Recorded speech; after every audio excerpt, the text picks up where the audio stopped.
Go on, have a pasty, said Harry, who had never had anything to share before, or, indeed, anyone to share it with. It was a nice feeling sitting there with Ron, eating their way through all Harry's pasties, cakes, and candies. The sandwiches lay forgotten. What are these? Harry asked Ron, holding up a pack of chocolate frogs. They're not really frogs, are they? He was starting to feel that nothing would surprise him. No, said Ron, but see what the card is. I'm missing Agrippa. What? Oh, of course you wouldn't know. Chocolate frogs have cards inside them, to collect. Famous witches and wizards. I've got about 500, but I haven't got Agrippa or Tamale. Harry unwrapped his chocolate frog and picked up the card. It showed a man's face. He wore half-moon glasses, had a long, crooked nose, and flowing silver hair, beard, and mustache. Underneath the picture was the name Albus Dumbledore. So this is Dumbledore, said Harry.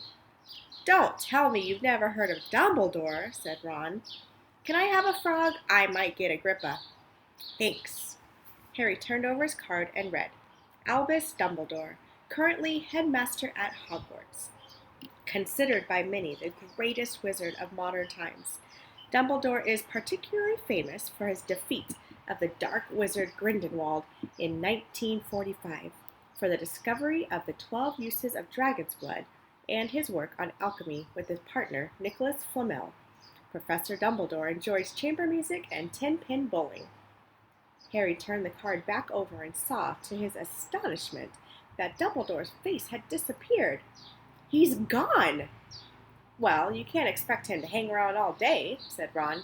He'll be back. No, I've got Morgana again. I've got about 6 of her.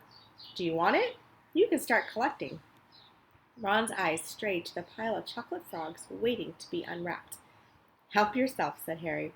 But in, the Muggle world, people just stay put in photos. Do they? What? They don't move at all? Ron sounded amazed. Weird. Harry stared at Dumbledore, sidling back into the picture on his card, and gave him a small smile. Ron was more interested in eating the frogs than looking at the famous witches and wizard cards, but Harry couldn't keep his eyes off them. Soon he had not only Dumbledore and Morgana, but Hengist of Woodcroft, Alberic Grunion, Circe, and Merlin. He finally tore his eyes away from Claudius, who was scratching her nose, to open a bag of Bertie Bott's every flavor beans. You want to be careful with those, Ron warned Harry. When they say every flavor, they mean every flavor.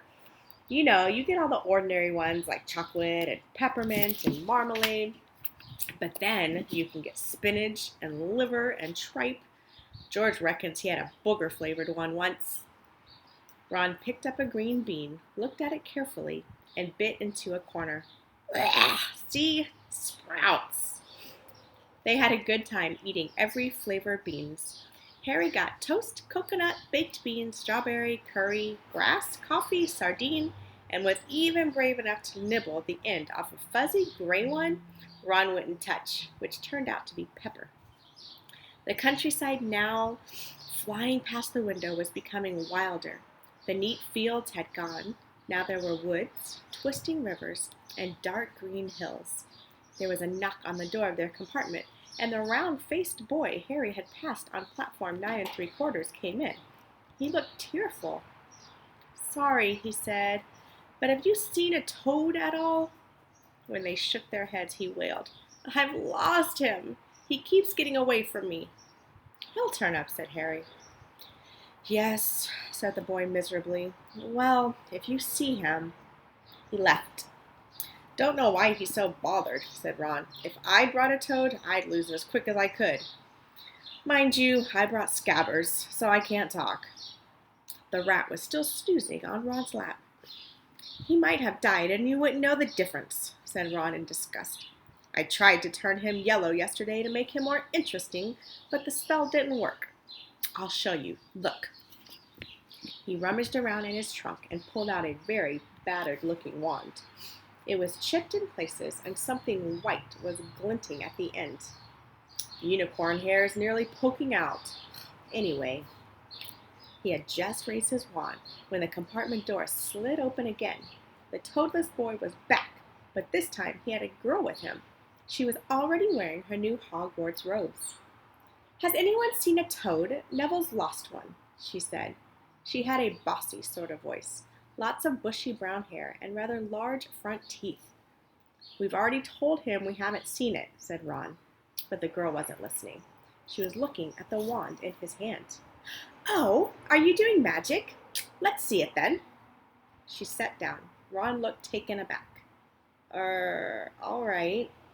He cleared his throat. "Sunshine, daisies, buttermellow, turn this stupid fat rat yellow." He waved his wand, but nothing happened. Scabbers stayed gray and fast asleep. "Are you sure that's a real spell?" said the girl. "Well, it's not very good, is it? I've tried a few simple spells just for practice, and it's all worked for me. Nobody in my family's magic at all. It was ever such a surprise when I got my letter, but I was ever so pleased, of course. I mean, it's the very best school of witchcraft there is. I've heard. I've learned all of our course books by heart, of course. I just hope it will be enough. I'm Hermione Granger, by the way. Who are you?" She said all this very fast. Harry looked at Ron and was relieved to see by his stunned face that he hadn't learned all the course books by heart either. "I'm Ron Weasley," Ron muttered. "Harry Potter," said Harry. "Are you really?" said Hermione. "I know all about you, of course. I got a few extra books for background reading, and you're in Modern Magical History and the Rise and Fall of the Dark Arts and Great Wizarding Events of the 20th Century. "Am I?" said Harry, feeling dazed. "Goodness, didn't you know? I've had found everything if it was me," said Hermione. "Do either of you know what house you'll be in? I've been asking around and I hope I'm in Gryffindor. It sounds by far the best. I heard Dumbledore himself was in it, but I suppose Ravenclaw wouldn't be too bad. Anyway, we'd better go and look for Neville's toad. You two had better change, you know. I expect we'll be there soon."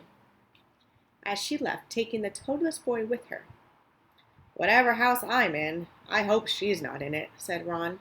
He threw his wand back into his trunk. "Stupid spell. George gave it to me, but he knew it was a dud."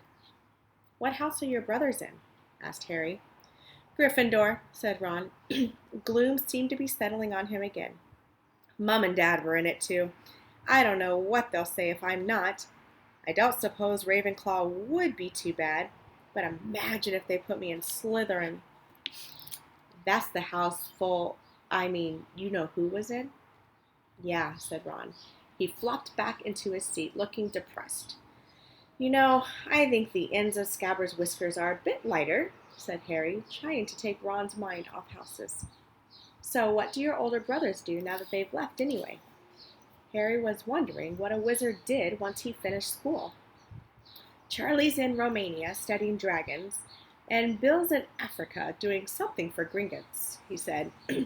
"Did you hear about Gringotts? It's been all over the Daily Prophet, but I don't suppose you get that with the Muggles. Someone tried to rob a high-security vault." Harry stared. "Really? What happened to them?" "Nothing. That's why it's such big news. They haven't been caught.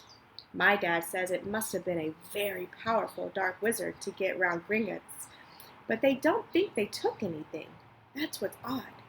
Of course, everyone gets scared when something like this happens in case you know who's behind it." Harry turned this news over in his mind. He was starting to get a prickle of fear every time you know who was mentioned. He supposed this was all part of entering the magic world. But it had been a lot more comfortable saying Voldemort without worrying. "What's your Quidditch team?" Ron asked. I don't know any," Harry confessed. "What?" Ron looked dumbfounded. "Oh, you wait. It is the best game in the world." And he was off, explaining all about the 4 balls and the positions of the 7 players, describing famous games he'd been to with his brothers and the broomstick he'd like if he got the money. He was just taking Harry through the finer points of the game when the compartment door slid open yet again. But it wasn't Neville, the toadless boy, or Hermione Granger this time. 3 boys entered, and Harry recognized the middle one at once. It was the pale boy from Madame Malkin's robe shop. He was looking at Harry with a lot more interest than he'd shown back in Diagon Alley. "Is it true?" he said. "They're saying all down the train that Harry Potter's in this compartment. So it's you, isn't it?" "Yes," said Harry. He was looking at the other boys. Both of them were thick-set and looked extremely mean. Standing on either side of the pale boy, they looked like bodyguards. "Oh, this is Crabbe and this is Goyle," said the pale boy carelessly, noticing where Harry was looking. "And my name's Malfoy, Draco Malfoy." Ron gave a slight cough, which might have been hiding a snicker. Draco Malfoy looked at him. "Think my name's funny, do you? No need to ask who you are. My father told me all about the Weasleys, their red hair, freckles, and have more children than they can afford." He turned back to Harry. "You'll soon find that some wizarding families are much better than others, Potter. You don't want to go making friends with the wrong sort. I can help you there." He held out his hand to shake Harry's, but Harry didn't take it.